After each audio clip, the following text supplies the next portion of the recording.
밤하늘의 가장 어두운 곳을 응시할 때 우리의 눈에 희미한 안개처럼 걸려있는 빛의 뭉치를 발견할 수 있습니다. 그것은 우리 은하의 자매이자 1조 개의 별을 품고 있는 거대한 이웃 안드로메다 은하입니다. 인류에게 안드로메다는 오랜 시간 동안 정복해야 할 최후의 영토이자 우주적 호기심의 종착지였습니다. 여기서 한 가지 흥미롭고도 고무적인 사실이 있습니다. 안드로메다는 지금 이 순간에도 초당 110km라는 경이로운 속도로 우리를 향해 달려오고 있다는 점입니다. 우주는 가만히 앉아있는 우리에게 우주 최대의 조우를 선물하기 위해 거리를 좁히고 있습니다.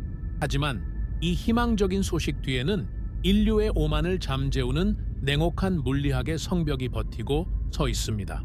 만약 당신이 인류가 만든 가장 빠른 우주선에 몸을 싣고 지금 당장 안드로메다를 향해 출발한다면 당신의 후손이 그 여정의 단 1%를 마치기도 전에 인류라는 종 자체가 지구상에서 멸종할 가능성이 더 높습니다. 우주는 단순히 거대한 공간이 아닙니다. 그것은 그 어떤 물질도 투과할 수 없는 완벽한 절연체이자 시간과 에너지를 집어삼키는 무한한 시면입니다. 우리는 흔히 안드로메다를 이웃이라고 부르지만 천문학적 관점에서의 가깝다는 개념은 인간의 직관을 처참하게 무너뜨립니다. 안드로메다와 우리 사이의 거리는 약 250만 광년입니다. 빛의 속도로 달려도 250만 년이 걸린다는 이 숫자는 단순히 거리를 나타내는 것이 아니라 우리가 결코 넘을 수 없는 시공간의 장벽을 의미합니다. 인류 문명이 탄생한 지 겨우 1만 년이 지났고 현대적인 로켓 과학이 시작된 지는 차에 100년도 되지 않았음을 상기해 보십시오. 250만 년이라는 시간은 인류가 직립보행을 시작하기 전부터 지금까지의 시간과 맞먹습니다. 즉, 우리가 빛의 속도로 여행할 수 있다 하더라도 도착지에 내리는 존재는 출발할 때의 인류와는 생물학적으로 완전히 다른 존재이거나 혹은 그 기나긴 침묵 속에서 자아를 잃어버린 유령들의 군집일지도 모릅니다. 이것이 바로 안드로메다 역설의 시작입니다. 눈에 보일 정도로 가깝지만 신의 영역에 도달하지 않고서는 결코 닿을 수 없는 신기루인 셈입니다. 우리가 처한 현실을 더욱 구체적인 숫자로 환산해보면 절망은 더욱 깊어집니다. 인류가 제작한 비행체 중 가장 빠른 속도를 자랑하는 파커 태양 탐사선 (Parker Solar Probe)은 시속 약 70만 킬로미터로 이동합니다. 이는 지구를 단 몇 분 만에 한 바퀴 돌 수 있는 엄청난 속도입니다. 그러나 이 속도로 안드로메다를 향해 나아간다면 도착까지 걸리는 시간은 약 40억 년에 달합니다. 40억 년은 지구라는 행성이 탄생하고 생명체가 진화하여 지금의 우리에 이르기까지 걸린 전체 시간과 거의 일치합니다. 우리가 안드로메다에 도착할 때쯤이면 태양은 이미 수명을 다해 적색거성으로 부풀어 올라 지구를 집어삼켰을 것이며 우리가 떠나온 고향 은하의 모습조차 변해 있을 것입니다. 결국 은하 간 여행은 단순히 기술적인 공학의 문제가 아니라 별의 수명과 맞먹는 시간을 견뎌야 하는 존재론적 불가능의 영역에 속해 있습니다. 여기에 현대 물리학의 거장 알베르트 아인슈타인이 세운 에너지의 벽이 등장합니다. 특수 상대성 이론에 따르면 질량을 가진 물체가 빛의 속도 (c)에 가까워질수록 그 질량은 무한대로 증가하며 이를 더 가속하기 위해서는 무한한 에너지가 필요합니다.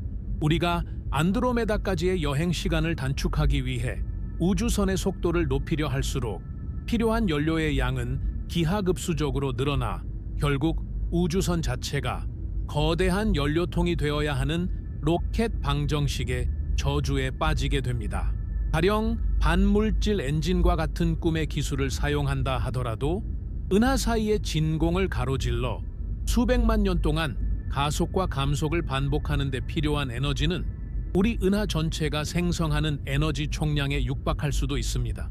우리는 물리적 실체를 가진 존재이기에 질량이 없는 빛처럼 자유롭게 공간을 유영할 수 없는 태생적 한계를 지니고 있습니다. 설령 우리가 에너지 문제를 해결하고 수만 년 동안 여행할 수 있는 세대 우주선을 건조했다고 가정해 봅시다. 이제 문제는 기계가 아니라 나약한 인간의 신체로 옮겨갑니다. 지구의 자기장과 대기라는 보호막을 벗어난 심우주는 베너지 우주 방사선과 치명적인 감마선이 빗발치는 살육의 현장입니다. 수백만 년 동안 우주선이라는 금속통 안에서 방사선에 노출된 인간의 DNA는 누더기처럼 조각날 것이며 중력이 없는 환경에서 뼈와 근육은 퇴화하여 생물학적 기능을 상실할 것입니다. 수천 세대를 거치며 우주선 안에서 태어나고 죽을 후손들에게 지구나 안드로메다는 실제하는 장소가 아닌 고대의 조상들이 남긴 전설 속의 신화로 전락할 가능성이 큽니다. 폐쇄된 생태계 내부에서의 유전적 다양성 결핍과 자원 고갈, 그리고 수만 년간 지속될 사회적 고립은 인류라는 종의 정신적 붕괴를 초래할 것입니다. 우주 자체의 팽창 또한 우리의 발목을 잡습니다. 에드윈 허블이 발견한 우주 팽창의 법칙에 따르면 은하들 사이의 공간은 시간이 지날수록 점점 더 빠르게 멀어지고 있습니다. 다행히 안드로메다는 우리 은하와 중력적으로 묶여 있어 가까워지고 있지만 그 너머의 다른 은하들은 이미 우리가 빛의 속도로 쫓아가도 결코 닿을 수 없는 이벤트 호라이즌 너머로 사라지고 있습니다. 만약 인류가 지금 이 시기에 은하 간 여행 기술을 완성하지 못한다면 먼 미래의 지적 생명체들은 텅 빈 우주 공간에서 오직 자신들의 은하만이 우주의 전부라고 믿으며 영원한 고립 속에 살아가게 될 것입니다. 우주는 시간이 흐를수록 더 넓은 공간을 만들어내며 우리를 각자의 은하라는 감옥에 가두고 있습니다. 그러나 이 비극적인 서사 속에는 기묘한 위안이 숨어 있습니다. 우리가 안드로메다로 갈 수 없다면 안드로메다가 우리에게 오면 된다는 역설적인 해답입니다. 약 45억 년에서 50억 년 후 우리 은하와 안드로메다 은하는 마침내 충돌하여 밀코메다라는 하나의 거대한 타원 은하로 재탄생할 것입니다.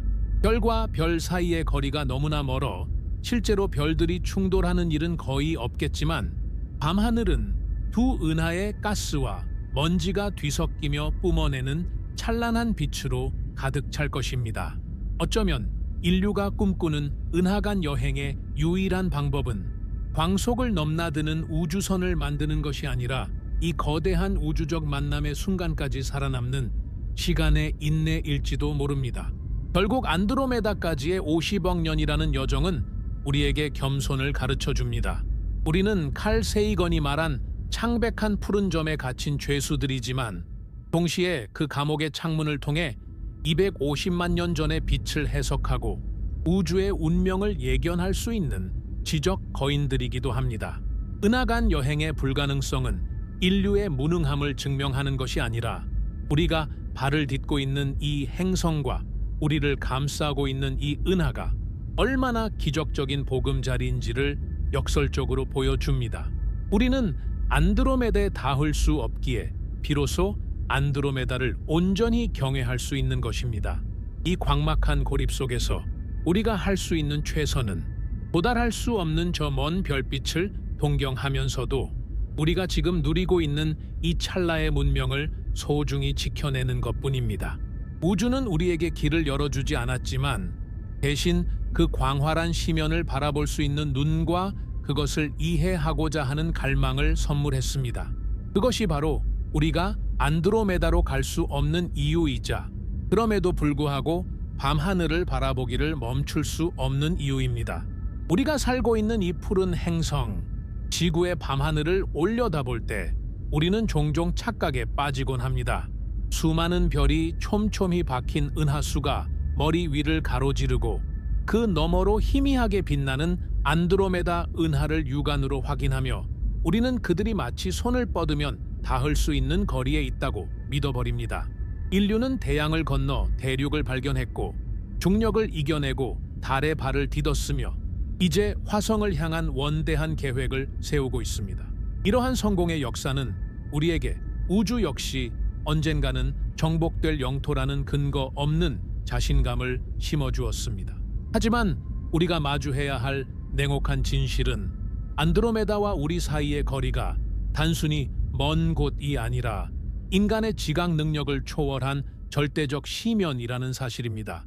이 시면은 공학적 기술의 진보로 극복할 수 있는 장애물이 아니라 우리 우주를 지탱하는 물리 법칙 자체가 설정해 놓은 거대한 차단막입니다. 우선 우리가 다루고자 하는 거리의 척도를 인간의 현실 세계로 끌어내려 봅시다. 태양계라는 우리 집의 크기부터 시작해 보겠습니다. 지구에서 달까지의 거리는 약 38만 킬로미터입니다.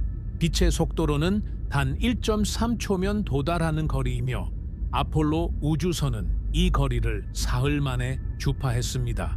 인류에게는 거대한 도약이었지만 우주적 관점에서 이는 현관문을 열고 앞마당에 발을 내딛는 수준도 되지 않습니다. 태양계의 끝자락인 명왕성까지의 거리는 약 60억 킬로미터로 확장됩니다. 빛으로도 5시간 이상을 달려야 하는 이 거리는 인류가 만든 가장 빠른 탐사선인 뉴 호라이즌스 호가 도달하는데 9년이 넘는 시간이 걸렸습니다. 여기까지는 그래도 우리가 이해할 수 있는 범위 안에 있습니다. 하지만 태양계를 벗어나 가장 가까운 별인 프록시마 센타우리까지 시선을 돌리는 순간 우리는 광년이라는 무시무시한 단위의 폭압 앞에 직면하게 됩니다. 가장 가까운 별까지의 거리는 약 4.2 광년입니다. 이를 킬로미터로 환산하면 약 40조 킬로미터라는 무의미한 숫자가 나옵니다. 만약 우리가 시속 100km로 달리는 자동차를 타고 프록시마 센타우리까지 간다면 약 4,500만 년이 걸립니다. 인류라는 종이 탄생하기도 전인 마이오세 시대에 출발했어야 지금쯤 도착할 수 있다는 뜻입니다. 그런데 우리가 목표로 하는 안드로메다는 어떤가요? 안드로메다는 우리 은하 밖 무려 250만 광년 너머에 있습니다. 우리 은하 내의 가장 가까운 이웃 별까지의 거리보다 무려 60만 배나 더 먼 곳입니다.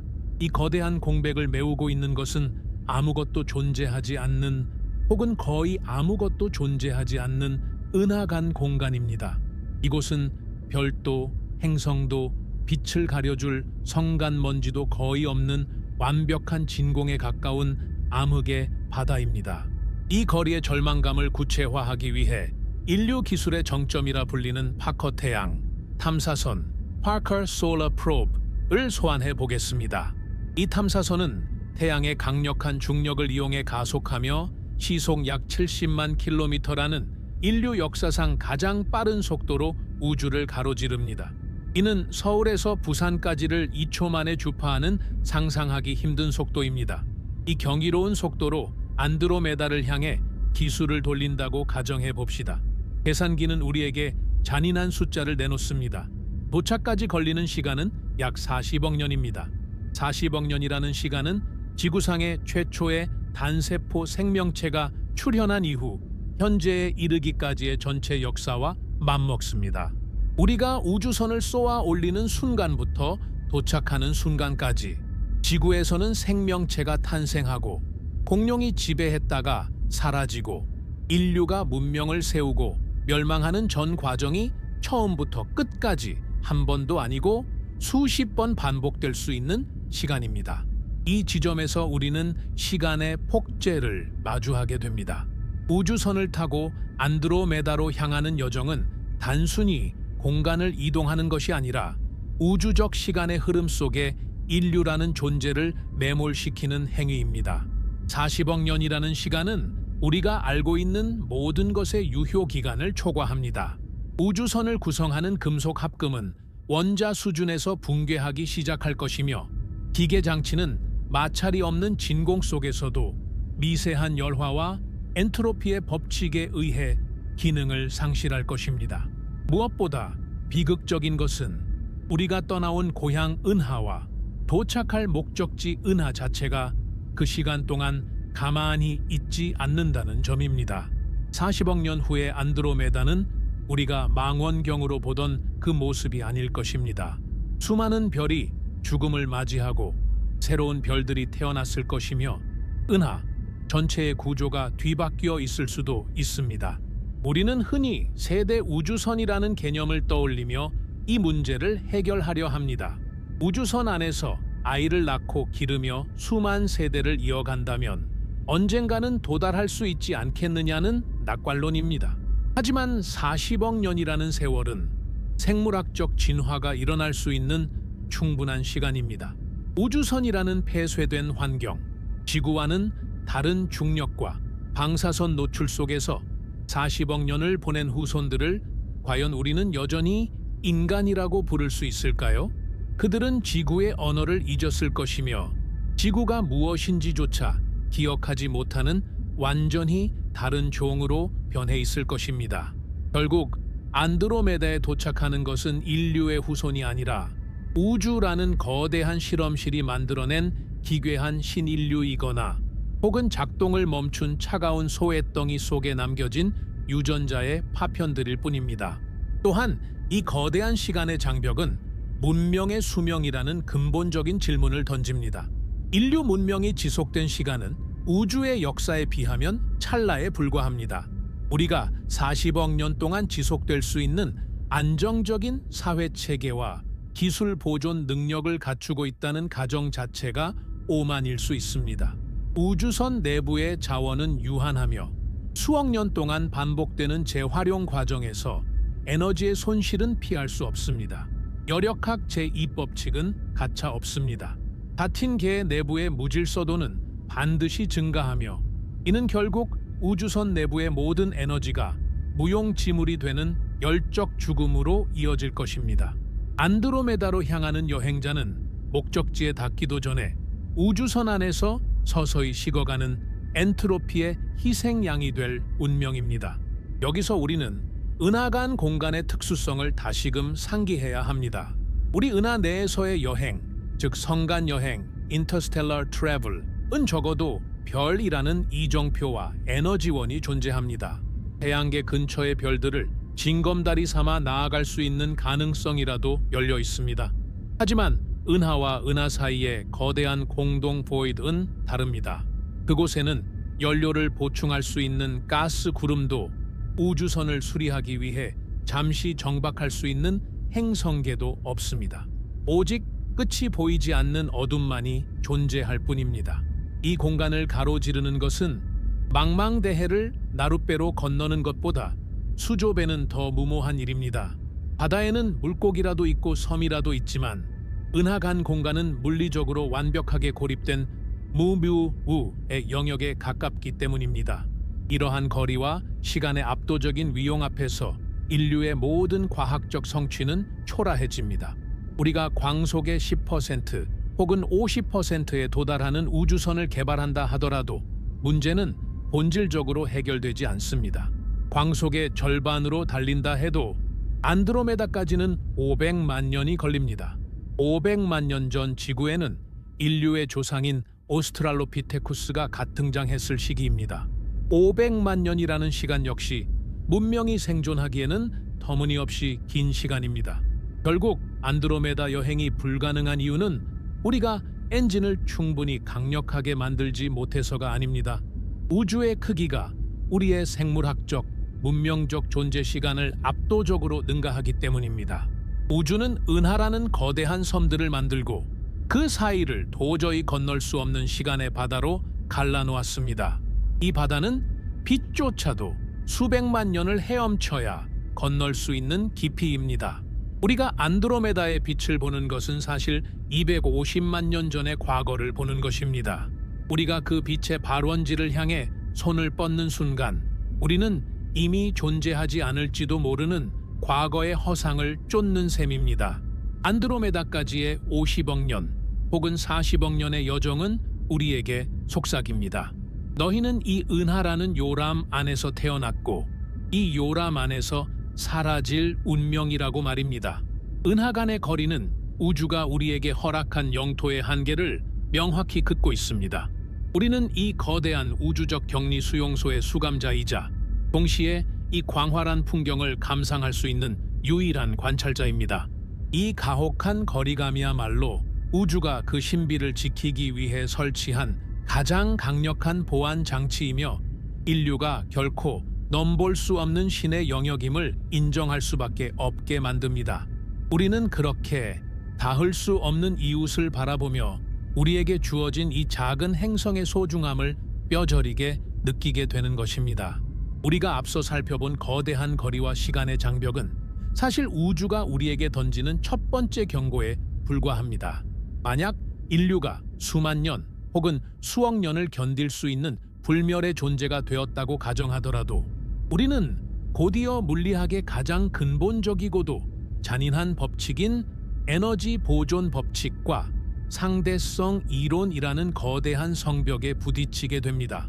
안드로메다로 향하는 여정은 단순히 길을 걷는 행위가 아니라 우주 전체의 에너지를 소모해야 할지도 모르는 불가능한 거래입니다. 우리가 이 여행을 실현하기 위해 지불해야 할 에너지의 가격표를 들여다보는 순간 왜 은하간 여행이 공상과학 소설 속의 달콤한 꿈에 머물 수밖에 없는지 그 민낯이 드러나게 됩니다. 가장 먼저 우리를 가로막는 것은 알베르트 아인슈타인이 세운 광속의 장벽입니다. 현대 물리학의 근간인 특수 상대성 이론에 따르면 질량을 가진 어떤 물체도 빛의 속도 사트타르에 도달할 수 없으며 그 근처에 다가가는 것조차 상상할 수 없는 대가를 요구합니다. 물체의 속도가 빨라질수록 그 물체의 운동 질량은 증가합니다. 정지해 있을 때 100톤이었던 우주선이 광속의 90%에 도달하면 그 질량은 약 2.3배로 늘어납니다. 광속의 99.9%에 도달하면 질량은 22배로 폭증하며 99.9999%에 이르면 그 무게는 원래의 수백 배에 달하게 됩니다. 질량이 늘어난다는 것은 그것을 더 가속하기 위해 필요한 에너지가 기하급수적으로 늘어남을 의미합니다. 속도가 광속에 무한히 가까워질수록 필요한 에너지는 무한대로 수렴합니다. 즉, 안드로메다까지의 여행 시간을 단축하기 위해 우주선을 빛의 속도에 가깝게 가속하려는 시도는 우주 전체에 존재하는 모든 에너지를 끌어다 써도 결코 달성할 수 없는 물리적 파산 상태를 초래합니다. 이 문제를 더 깊이 이해하기 위해 치올콥스키의 로켓 방정식이라는 고전적인 공포를 소환해 봅시다. 이를 흔히 로켓 방정식의 포갑이라고 부릅니다. 로켓이 가속하기 위해서는 뒤로 연료를 뿜어내야 합니다. 그런데 문제는 이 연료 자체도 질량을 가지고 있다는 점입니다. 우주선을 더 빨리 움직이게 하려면 더 많은 연료가 필요하고 그 추가된 연료를 운반하기 위해 또다시 더 많은 연료가 필요해지는 악순환에 빠집니다. 예를 들어 우리가 현재 사용하는 화학 로켓 기술로 안드로메다까지는커녕 가장 가까운 별까지 광속의 10% 속도로 가려고 한다면 필요한 연료의 양은 관측 가능한 우주 전체의 질량보다 더 많아져야 합니다. 이는 산술적인 계산의 오류가 아니라 로켓이라는 시스템 자체가 가진 근본적인 한계입니다.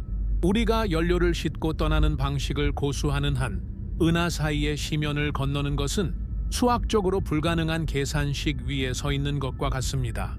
설령 우리가 인류가 상상할 수 있는 가장 효율적인 연료인 반물질, 안티매터를 손에 넣었다고 가정해도 상황은 크게 나아지지 않습니다. 반물질은 물질과 만나는 순간 100% 에너지를 방출하는 우주에서 가장 강력한 에너지 밀도를 가진 물질입니다. 단 1개의 반물질이 방출하는 에너지는 히로시마에 투하된 원자폭탄의 위력과 맞먹습니다.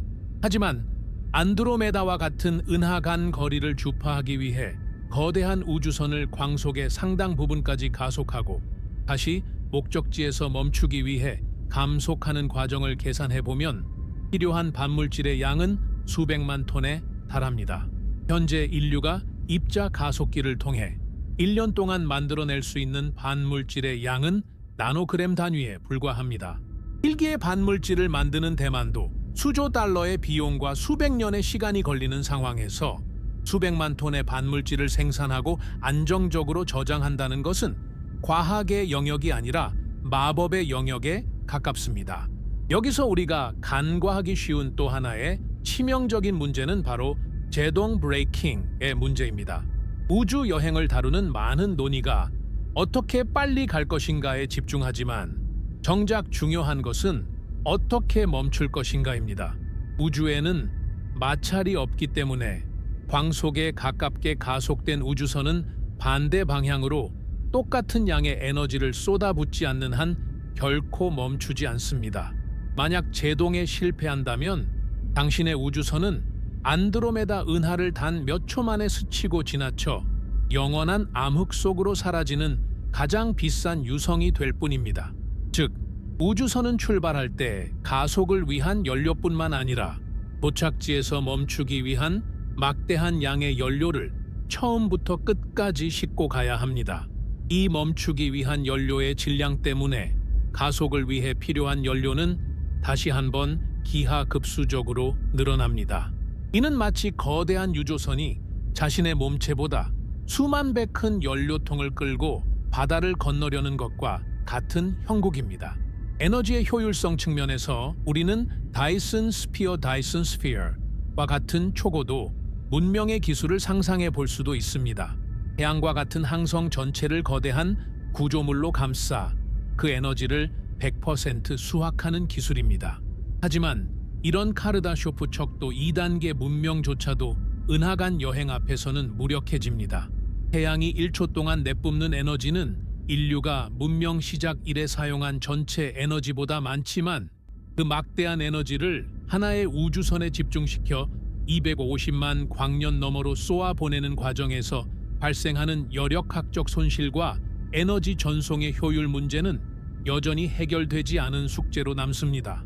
에너지는 공짜가 아니며 그것을 변환하고 전달하는 과정에서 발생하는 엔트로피의 증가는 우주선 자체를 녹여버릴 정도의 열기를 발생시킬 것입니다. 물리학자 미구엘 알쿠비에레가 제안한 워프 드라이브는 어떨까요? 시공간을 왜곡하여 우주선 앞의 공간은 수축시키고 뒤의 공간은 확장시켜 빛보다 빨리 이동하는 것처럼 보이게 하는 이 이론은 수학적으로는 가능해 보입니다. 하지만 이 장치를 가동하기 위해서는 음의 에너지, 네거티브 에너지라는 아직 존재 여부조차 불투명한 미지의 물질이 필요합니다. 게다가 이 이론을 실현하기 위해 필요한 에너지의 양은 목성 하나를 통째로 에너지로 변환했을 때 나오는 양과 맞먹는다는 초기 계산이 있었습니다. 비록 최근의 연구들이 필요한 에너지 양을 줄일 수 있다고 주장하지만 여전히 그것은 인류가 통제할 수 있는 범위를 수조 배 이상 벗어나 있습니다. 이론적 가능성이 반드시 공학적 실현 가능성을 의미하지는 않습니다. 이 모든 에너지적 불가능성을 요약하자면 우리는 우주의 회계장부라는 벽에 부딪힌 셈입니다. 우주는 우리에게 이동의 자유를 허락했지만 그 자유에는 엄격한 세금이 붙습니다. 거리가 멀어질수록, 속도가 빨라질수록 그 세금은 복리로 늘어나 결국 한 종의 문명이 감당할 수 있는 총자산을 넘어서게 됩니다. 우리가 안드로메다로 가기 위해 필요한 에너지를 확보한다는 것은 우리 은해 존재하는 수천억 개의 별 중 상당수를 연료로 태워 없애야 한다는 의미일지도 모릅니다. 이것은 단순한 기술의 부족이 아니라 우주가 자신의 질서를 유지하기 위해 설정해 놓은 일종의 보안 예치금입니다. 결국 우리는 다시 한번 겸손해질 수밖에 없습니다. 인류가 사용하는 스마트폰 하나를 충전하는데 필요한 전력부터 거대한 로켓을 쏘아 올리는 에너지까지 우리는 늘 에너지를 다루어 왔지만 우주의 관점에서 그것은 거대한 호수에서 떨어진 물 한 방울에 불과합니다.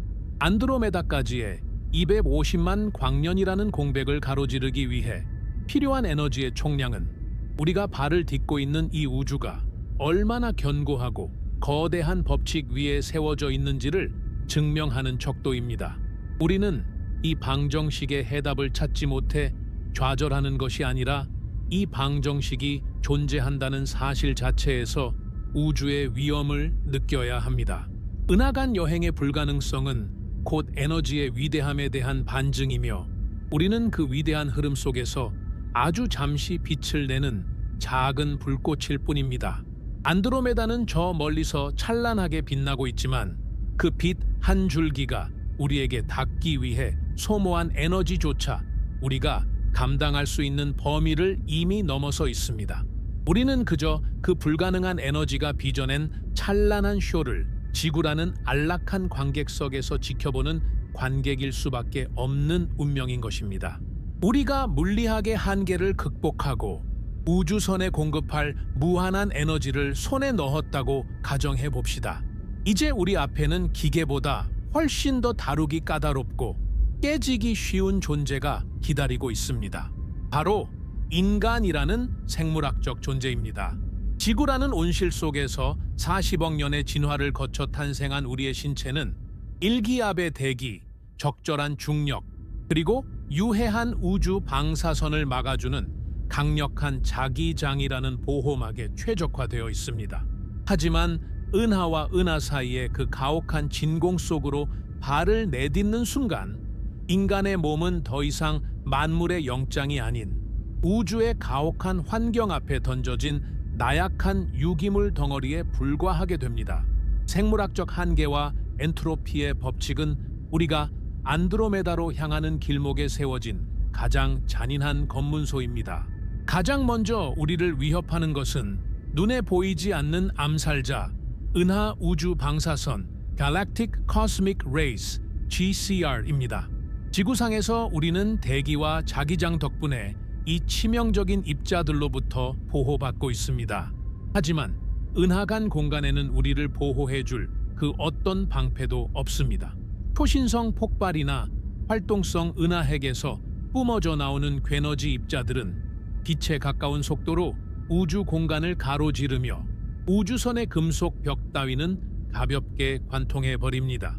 이 입자들이 인간의 세포를 통과할 때 그것은 마치 수조개의 미세한 총알이 우리 몸을 난사하는 것과 같습니다.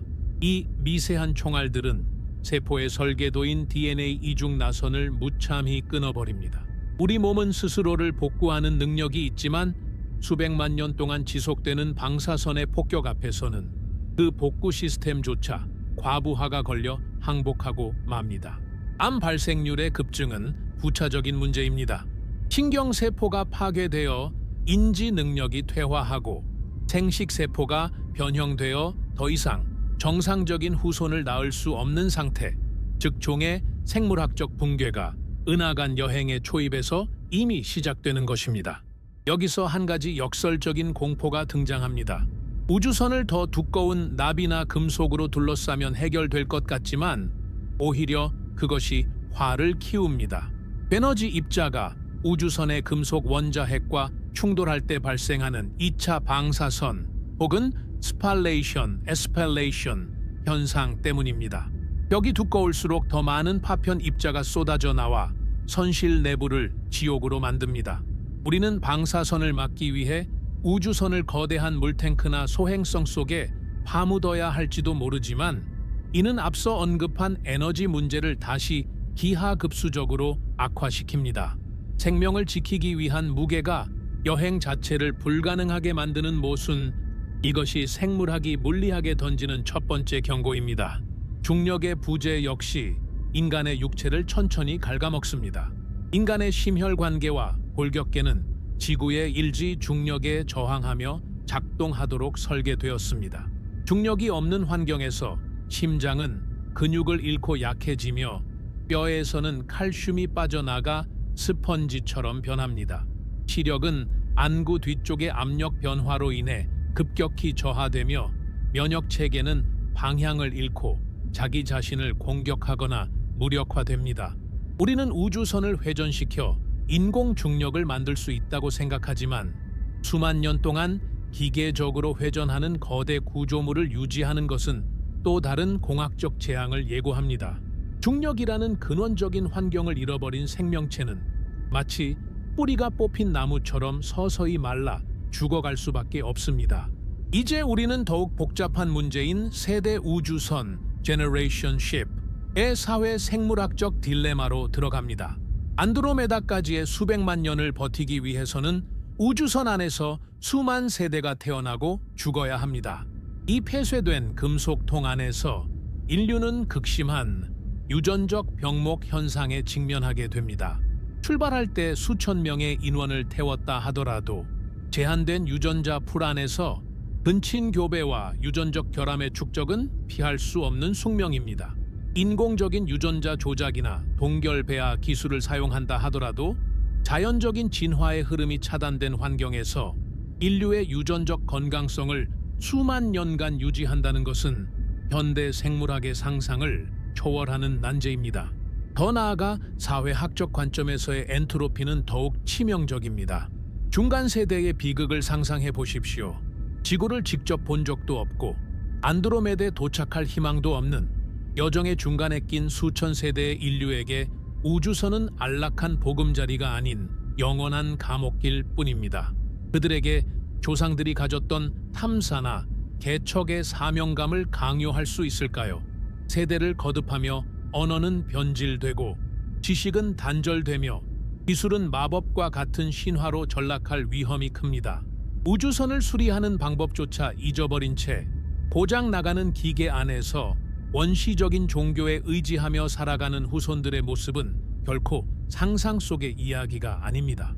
사회적 무질서, 즉 사회적 엔트로피의 증가는 물리적인 고장보다 더 빠르게 우주선을 파멸로 이끌 것입니다. 또한 완전 폐쇄형 생태계의 불완전성도 문제입니다. 우리는 우주선 안에서 산소와 물, 식량을 100% 재활용해야 합니다. 하지만 열역학 제2법칙에 따르면 어떤 순환 시스템도 100%의 효율을 가질 수 없습니다. 아주 미세한 양의 인, 질소 혹은 희귀 미네랄이 매 순환마다 시스템 밖으로 새어나가거나 생물학적으로 이용 불가능한 형태로 변질된다면 수천 년 후 우주선 내부의 토양은 척박해지고 식물은 죽어갈 것입니다. 아주 작은 생태계의 균형 붕괴가 전체 종의 멸종으로 이어지는 도미노 효과는 은하간 여행자들에게 늘 따라다니는 그림자입니다. 지구라는 거대한 생태계는 그 크기 덕분에 완충작용이 가능하지만 인공적인 우주선은 단 한 번의 오염이나 단 한 종의 미생물 변이로도 전체 시스템이 붕괴할 수 있는 극도의 취약성을 지니고 있습니다. 여기에 생물학적 진화의 아이러니가 더해집니다. 수백만 년이라는 시간은 생물학적으로 유의미한 진화가 일어나기에 충분한 시간입니다. 우주선 내부의 저중력, 고방사선, 인공광원 아래에서 태어난 인류는 지구의 인류와는 완전히 다른 모습으로 변모할 것입니다. 뼈는 가늘고 길어지며 눈은 인공 조명에 맞춰 변하고 대기 조성이 다른 환경에서 폐의 구조도 바뀔 수 있습니다. 만약 이들이 수백만 년 후 안드로메다의 어느 행성에 도착한다 하더라도 그들은 더 이상 우리가 알고 있는 인간이 아닐 것입니다. 그들에게는 지구의 바다와 숲이 오히려 지옥 같은 환경으로 느껴질 수도 있습니다. 결국 우리가 안드로메다로 보낸 것은 인류의 연장선이 아니라 인류라는 원형을 잃어버린 완전히 낯선 생명체일 확률이 높습니다. 우리는 생명을 단순히 유지하는 것을 넘어 생명이 가진 의미와 의지를 보존해야 하는 문제에 봉착합니다. 인간의 정신은 광활한 지평선과 변화하는 날씨, 다양한 생명체와의 교감 속에서 건강하게 유지되도록 진화했습니다. 수백만 년 동안 똑같은 금속벽과 인공적인 소음 속에 갇힌 정신은 어떤 괴물로 변해갈까요? 우주적 고독과 폐쇄 공포증은 인류의 정신적 DNA를 근본적으로 뒤틀어 놓을 것입니다. 우리는 안드로메다에 도착하는 승리자의 모습을 꿈꾸지만 실제로는 정신적, 육체적, 유전적으로 완전히 무너져 내린 종의 잔해만이 그곳에 도달하게 될지도 모릅니다. 결국 생물학의 관점에서 은하간 여행은 부적합한 존재의 무모한 도전입니다. 우리는 이 우주에서 가장 복잡하고 아름다운 유기적 구조물이지만 동시에 가장 부서지기 쉬운 존재이기도 합니다. 안드로메다와 우리 사이의 그 거대한 공백은 단순히 공간에 비어 있음이 아니라 생명이 존재할 수 없는 죽음의 바다입니다. 물고기가 물을 떠나 살 수 없듯 인간은 지구라는 생태적 맥락을 떠나서는 온전한 존재로 남을 수 없습니다. 우리가 안드로메다를 정복하고자 하는 욕망은 어쩌면 생물학적 본능인 확장의 발현일지 모르나 우주는 그 확장의 한계를 우리의 세포 하나하나에 새겨진 유전적 정보로 명확히 규정하고 있습니다. 우리는 이 별의 먼지로 만들어졌기에 이 별의 중력과 빛 아래에서만 비로소 인간일 수 있는 것입니다. 안드로메다를 향한 꿈은 찬란하지만 우리의 육체는 그 꿈을 담기에는 너무나도 연약한 그릇임을 우주의 가혹한 진공은 우리에게 끊임없이 상기시키고 있습니다. 우리가 안드로메다를 향한 꿈을 꿀 때 우리는 종종 우주를 정지해 있는 거대한 무대라고 생각하는 오류를 범하곤 합니다. 하지만 우리가 발을 딛고 있는 시공간은 결코 고정된 배경이 아닙니다.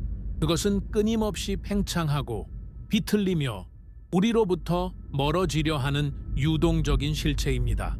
우리가 안드로메다 여행의 불가능성을 논할 때 반드시 마주해야 하는 네 번째 장벽은 인류의 그 어떤 기술적 진보로도 통제할 수 없는 우주의 근원적인 성질, 바로 우주의 팽창과 그로 인한 우주적 지평선의 후퇴입니다. 이것은 단순히 목적지가 멀리 있는 문제가 아니라 우리가 도달하고자 하는 목적지 자체가 우리로부터 도망치고 있다는 실존적인 공포를 의미합니다. 먼저 우리는 1920년대 천문학자 에드윈 허블이 발견한 충격적인 진실에서 이야기를 시작해야 합니다. 허블은 멀리 있는 은하들이 내뿜는 빛을 관찰하던 중 거의 모든 은하가 우리로부터 멀어지고 있으며 그 거리가 멀수록 멀어지는 속도가 더 빠르다는 사실을 발견했습니다. 이를 허블의 법칙이라 부릅니다. 여기서 중요한 점은 은하들이 공간 속을 달려서 멀어지는 것이 아니라 은하와 우리 사이의 공간 자체가 늘어나고 있다는 사실입니다. 풍선 위에 점을 찍고 풍선을 불면 점들 사이의 거리가 멀어지는 것과 같습니다. 안드로메다는 우리 은하와 중력적으로 강하게 묶여있는 국부 은하군의 일원이기에 예외적으로 우리에게 다가오고 있지만 국부 은하군 너머의 드넓은 우주로 시선을 돌리는 순간 우리는 우주가 우리를 향해 거대한 이별을 고하고 있음을 깨닫게 됩니다. 우주의 팽창은 은하간 여행자들에게 절망적인 러닝머신의 비유를 선사합니다. 만약 당신이 초속 수만 킬로미터로 달리는 우주선을 타고 외계 은하를 향해 나아간다고 해도 당신이 가로질러야 할 공간 자체가 당신이 전진하는 속도보다 더 빠르게 늘어난다면 당신은 결코 목적지에 도달할 수 없습니다. 이것은 마치 에스컬레이터가 내려오는 속도가 당신이 올라가는 속도보다 빠른 상황과 같습니다. 당신은 필사적으로 발을 내딛지만 목적지는 당신의 노력과는 상관없이 점점 더 멀어져만 갑니다. 현재의 관측 결과에 따르면 우주의 팽창 속도는 시간이 갈수록 더 빨라지는 가속 팽창의 단계에 진입해 있습니다. 이 가속을 추진하는 미지의 힘을 우리는 암흑 에너지, dark energy라고 부릅니다. 암흑 에너지는 우주 공간 그 자체가 가진 에너지로 중력에 반해 공간을 밀어내는 청력으로 작용합니다. 우주가 팽창할수록 공간은 더 많아지고 공간이 많아질수록 암흑 에너지의 총량도 늘어나 팽창을 더욱 가속합니다. 이 지독한 피드백 루프는 은하간 여행의 가능성을 시간이라는 단두대 위에 올려놓습니다. 지금 이 순간에도 우리가 도달할 수 있었던 수많은 은하가 우리의 우주적 사건의 지평선 Cosmic Event Horizon 너머로 영원히 사라지고 있습니다. 사건의 지평선이란 그 너머의 은하가 우리로부터 멀어지는 속도가 빛의 속도 사탄바드보다 빨라지는 지점을 의미합니다. 빛보다 빨리 멀어지는 은하에서 출발한 빛은 영원히 우리에게 닿을 수 없으며 우리 역시 빛의 속도로 달려간다 해도 그 은해 결코 닿을 수 없습니다. 우리는 우주 역사상 매우 특권적인 시대를 살고 있습니다. 지금의 인류는 망원경을 통해 수천억 개의 은하를 관찰할 수 있고 그들이 우리와 연결되어 있다는 사실을 인지할 수 있습니다. 하지만 암흑 에너지에 의한 가속 팽창이 수천억 년 동안 지속된다면 미래의 지적 생명체들이 마주할 밤하늘은 지금과는 판이하게 다를 것입니다. 북부 은하군을 제외한 모든 외부 은하는 시공간의 팽창에 밀려 시야에서 완전히 사라질 것입니다. 그들은 밤하늘을 아무리 정밀하게 관찰해도 오직 자신들이 속한 은하, 우리 은하와 안드로메다가 합쳐진 밀코메다만이 우주의 전부라고 믿게 될 것입니다. 우주는 그들에게서 다른 은하라는 개념 자체를 영원히 박탈해 버릴 것입니다. 이것이 바로 우주 팽창이 가져올 궁극의 고립입니다. 이러한 맥락에서 안드로메다를 향한 우리의 여정은 일종의 시간과의 경주가 됩니다. 안드로메다는 다행히 우리와 중력적으로 묶여 있어 멀어지지 않지만 만약 우리가 안드로메다를 넘어 더 먼 은하로 진출하려 한다면 우리는 매 순간 더 빠른 속도를 요구받게 됩니다. 여행을 늦게 시작하면 할수록 우리가 도달할 수 있는 우주의 범위는 좁아집니다. 마치 썰물이 시작된 바다에서 육지로부터 점점 멀어지는 섬들을 바라보는 난파선 생존자와 같습니다. 우리가 기술을 개발하는 속도보다 우주가 팽창하는 속도가 더 빨라지는 임계점에 도달하면 은하간 여행은 물리적으로 영원히 차단됩니다. 여기서 우리는 시공간의 곡률과 고유거리라는 복잡한 물리적 개념을 마주하게 됩니다. 우리가 안드로메다까지의 거리를 250만 광년이라고 말할 때 그것은 현재 시점에서의 거리입니다. 하지만 우리가 그곳을 향해 여행하는 동안에도 공간은 계속 늘어납니다. 만약 우리가 광속의 10% 속도로 안드로메다를 향해 간다면 도착할 때쯤 우리가 지나온 실제 거리는 출발할 때 측정한 거리보다 더 길어져 있을 것입니다. 우주 팽창은 우리가 넘어야 할 물리적 거리에 인플레이션을 발생시킵니다. 우리가 가진 연료와 에너지는 한정되어 있는데 가야 할 길은 여행 도중에 계속해서 길어지는 셈입니다. 이것은 공학적인 계산을 불가능하게 만드는 변수이며 여행자들에게 끊임없는 절망감을 안겨주는 요소입니다. 또한 우주 팽창은 통신의 문제도 야기합니다. 만약 누군가가 안드로메다 너머의 은하로 여행을 떠났다고 가정해 봅시다. 우주 팽창으로 인해 그들과 지구 사이의 공간이 계속 늘어난다면 그들이 보내는 통신 신호는 점점 더 긴 파장으로 늘어나는 적색편이 redshift 현상을 겪게 됩니다. 결국 신호의 에너지는 너무 약해져 수신이 불가능해지거나 신호가 도달하는 데 걸리는 시간이 기하급수적으로 늘어나 사실상 통신이 단절됩니다. 고립된 우주선은 우주 팽창이라는 거대한 파도에 휩쓸려 고향으로부터 영원히 멀어지는 유령선이 될 수밖에 없습니다. 우주의 가속 팽창은 인류에게 지금 당장 혹은 영원히 불가능이라는 가혹한 이분법적 선택을 강요합니다. 하지만 앞서 살펴본 에너지와 생물학적 한계 때문에 지금 당장은 불가능합니다. 그렇다면 남은 결론은 하나뿐입니다.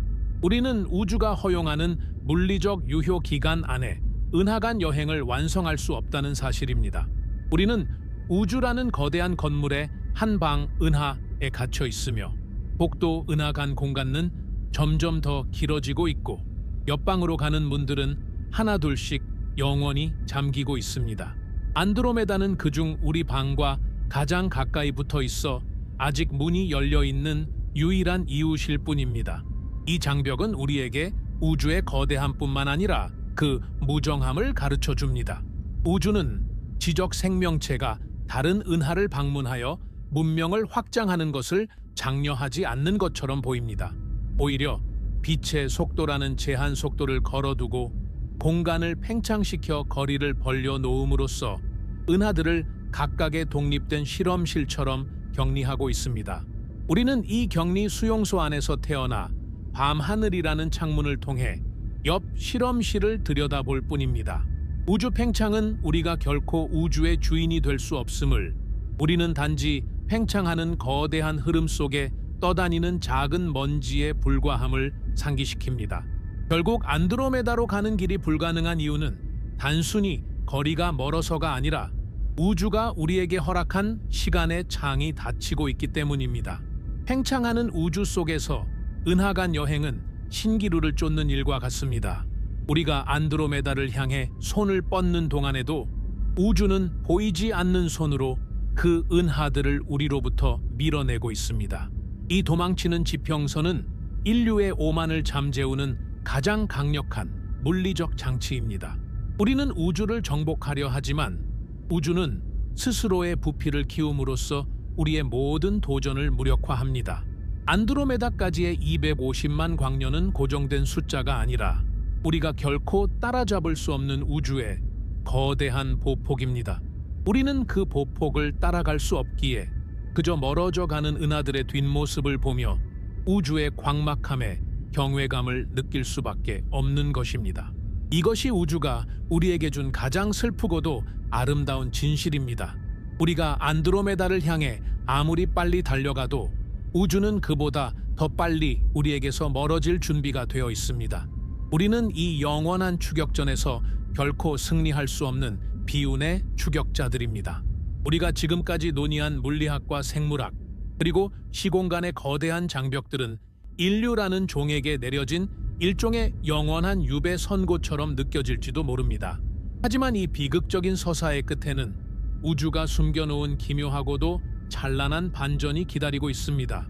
우리는 안드로메다에 도달하기 위해 광속을 넘나드는 우주선과 불멸의 육체를 갈구했지만 우주의 거대한 수레바퀴는 우리가 상상치 못한 방식으로 이 불가능한 여행의 결말을 준비하고 있습니다. 그것은 우리가 안드로메다를 향해 나아가는 것이 아니라 안드로메다가 우리를 향해 직접 찾아오는 거대한 운명의 조입니다.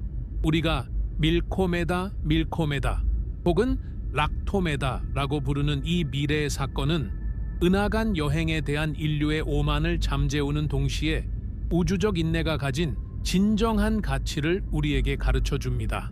현재 안드로메다는 초당 110km라는 속도로 우리 은하를 향해 돌진하고 있습니다. 이 숫자는 인간의 기준에서는 엄청나게 빠르지만 250만 광년이라는 거리를 좁히기에는 턱없이 느린 속도입니다. 하지만 약 40억 년에서 50억 년이라는 시간이 흐르면 이 두 거대한 은하는 마침내 서로의 중력장에 완전히 포획되어 피할 수 없는 춤을 추기 시작할 것입니다. 밤하늘의 풍경은 인류가 단 한 번도 경험하지 못한 장엄한 변화를 맞이하게 됩니다. 지금은 작은 안개 뭉치처럼 보이던 안드로메다가 밤하늘 절반을 가로지르는 거대한 빛의 소용돌이로 다가올 것이며 우리 은하의 은하수와 뒤섞이며 하늘 전체를 찬란한 별들의 잔치로 뒤덮을 것입니다. 이것은 여행자가 길을 떠나는 것이 아니라 목적지 자체가 여행자를 품으러 오는 우주적 포옹의 시작입니다. 여기서 우리는 충돌이라는 단어가 주는 파괴적인 공포를 잠시 내려놓아야 합니다. 은하는 수천억 개의 별을 품고 있지만 별과 별 사이의 거리는 그 별들의 크기에 비해 터무니없이 멀기 때문입니다. 비유하자면 두 대의 탁구공이 수백 킬로미터 떨어져 있는 것과 같습니다. 따라서 두 은하가 충돌할 때 실제로 별과 별이 직접 부딪히는 비극적인 사건은 거의 발생하지 않을 것입니다.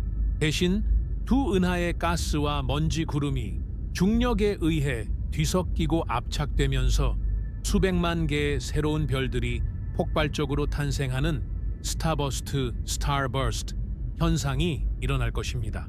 밤하늘은 수억 년 동안 푸른빛과 붉은빛이 교차하는 우주 최대의 불꽃놀이 현장이 될 것이며 인류가 그토록 가보고 싶어 했던 안드로메다의 별들이 우리 머리 위에서 새로운 이웃으로 자리 잡게 될 것입니다. 이 장엄한 사건은 우리에게 우주적 인내라는 새로운 기술적 패러다임을 제시합니다. 인류가 꿈꾸던 모든 고등 기술, 워프 드라이브, 반물질 엔진, 세대 우주선은 결국 시간이라는 압도적인 자원 앞에서 무력해졌습니다. 하지만 만약 우리가 이 작은 태양계를 보존하며 수십억 년을 버텨낼 수 있는 생존의 지혜를 가질 수 있다면 우리는 가만히 앉아서도 은하간 여행자가 될 수 있습니다. 250만 광년이라는 불가능해 보이던 거리는 시간이 흐름에 따라 자연스럽게 0으로 수렴하게 됩니다. 이것은 우리에게 중요한 철학적 질문을 던집니다. 정복하고 나아가는 것만이 여행인가? 아니면 도래하는 운명을 견뎌내고 목격하는 것 또한 여행인가? 어쩌면 인류가 도달할 수 있는 유일한 은하간 여행 기술은 우리가 살고 있는 이 작은 요람을 파괴하지 않고 우주의 시간표와 발을 맞추는 법을 배우는 것일지도 모릅니다. 그러나 이 로맨틱한 우주적 조우의 이면에는 가혹한 현실이 기다리고 있습니다. 안드로메다가 우리에게 도착할 때쯤 우리의 태양은 이미 수명을 다해 적색거성으로 부풀어 올라 지구를 집어삼켰거나 혹은 생명체가 살 수 없는 뜨거운 불덩어리로 만들어 버렸을 것입니다. 우리가 이 우주적 장관을 목격하기 위해서는 지구가 아닌 다른 거주지를 찾아야 하거나 혹은 인류라는 종 자체가 생물학적 한계를 벗어나 기계나 다른 형태의 지성체로 진화해 있어야 할 것입니다. 결국 우리는 다시 원점으로 돌아옵니다. 안드로메다를 향한 불가능한 꿈은 우리에게 현재와 생존의 소중함을 일깨워 줍니다. 우리가 50억 년 후의 조우를 목격하기 위해서는 우선 오늘날 우리가 마주한 행성적 위기들을 극복하고 문명을 존속시켜야 하기 때문입니다. 이제 우리는 이 긴 여정의 결론에 도달했습니다. 왜 안드로메다까지의 여행은 불가능한가?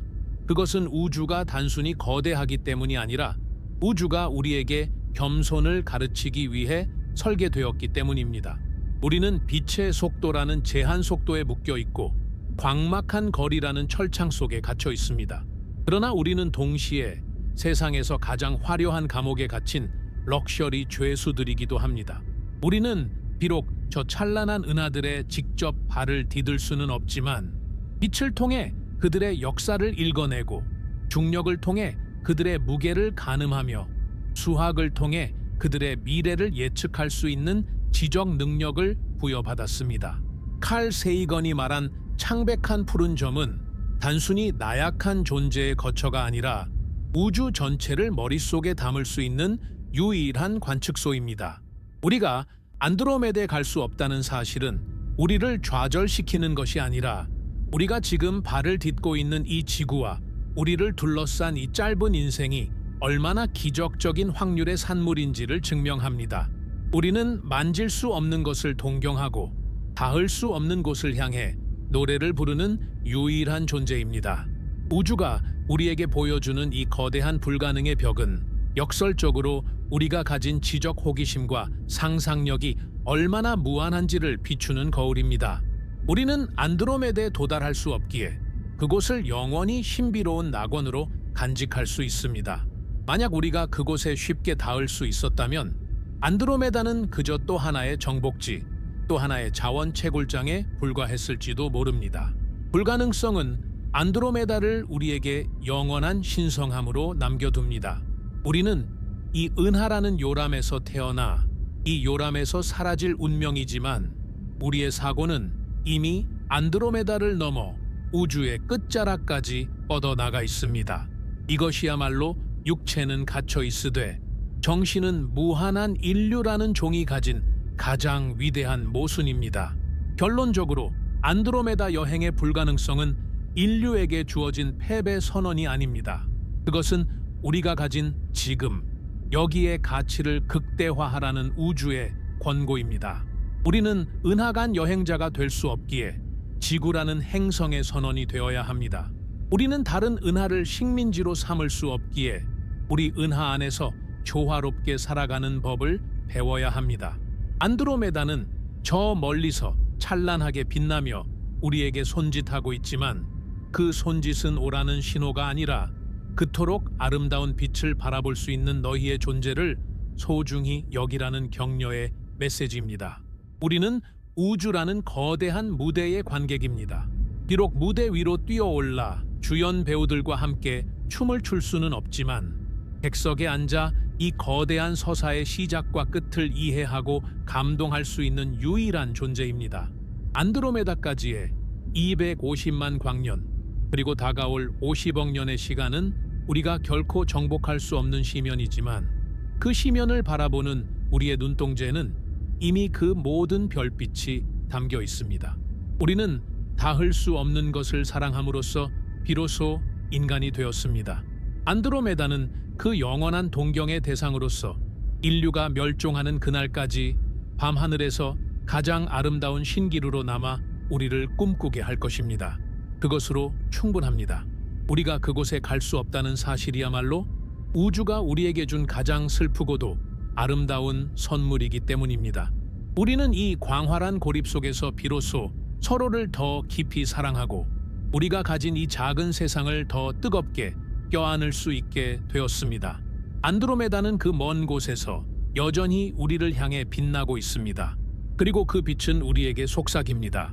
너희가 서 있는 그곳이 바로 우주의 중심이며 너희가 나누는 그 짧은 삶이 바로 우주가 도달하고자 했던 가장 화려한 여행의 목적지라고 말입니다.